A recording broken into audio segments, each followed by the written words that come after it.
I feel that identity politics is not something that Narendra Modi brought in. Absolutely. It has existed before him. Absolutely. Only the identity politics was garbed in some sort of social activism and empathy.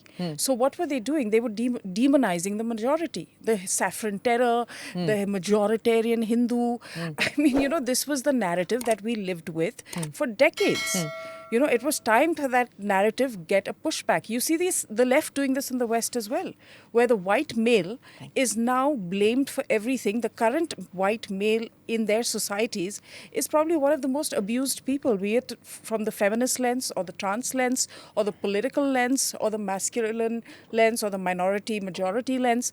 Very similar narrative was something that the left pushed in India as well from independence, where the Hindu majority was demonized consistently without any proof of that at all. So will cause ripples. Of course it is going to cause ripples. Of course the people are going to come back and say that, look, we're not these monsters that you've been making us out to be. We have remained the only secular republic in the subcontinent, despite having a predominantly Muslims Hindu in India. Absolutely. But see, if you want to put the burden on the majority... I totally agree with you. Pakistan has transitioned completely to an Islamic state, as is Bangladesh. Our composite India today is secular. But I totally agree, and I've said this on your podcast. Yeah. From 1942, 5 years before independence, thanks to Mohandas Karamchand Gandhi, the Hindu majority was made to feel guilty about being Hindus, not about being the majority.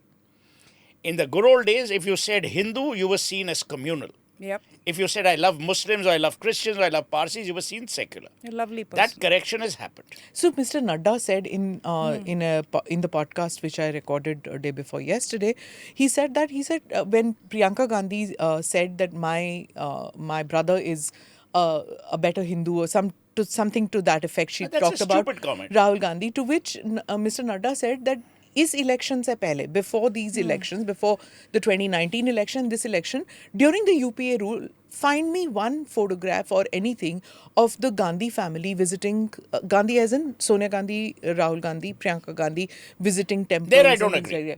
JP Nadda may believe... JP Nadda may believe that by visiting a temple, I'm establishing my Hindutva or my Hindu... This thing, I totally disagree. No, but these guys right? I was born a Hindu. No, he's not telling about you. What he's saying is that when the Gandhi family claims that they never used to, there is no evidence that they started going. It's because the BJP normalized going to temples. But this is my point, Smita.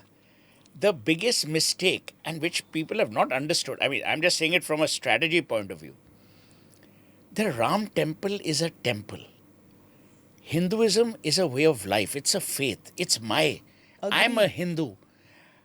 My faith, my God does not tell me that I must visit Ayodhya to be certified a Hindu. That's fine. But that's your relationship. Exactly. But for a politician, exactly, it's different. So the point I'm making is, should we allow, but now it's too late, should we allow religion to be intercepted within the political domain in order to prove a point? That's for later. I would challenge this again because it's a mindset shift, okay? The American president going to church is not a big deal. He goes to church. He goes for Christmas service. He has an Easter egg roll in the White House. Prime Minister Modi in 2014, when he went to Varanasi and worshipped at Kashi Ghats, you saw the outrage. But that's my point. So this is the issue. It's a mindset. It has nothing to do with your relationship with faith. You can have a deep and abiding relationship. You can be spiritual and not necessarily religious. But it's your personal relationship, yes. And if Prime Minister Modi has a relationship with faith, wherein he wants to visit the temples, do the rituals, because that's how he relates to his faith, I don't think it should be a problem. Click here to watch the full episode.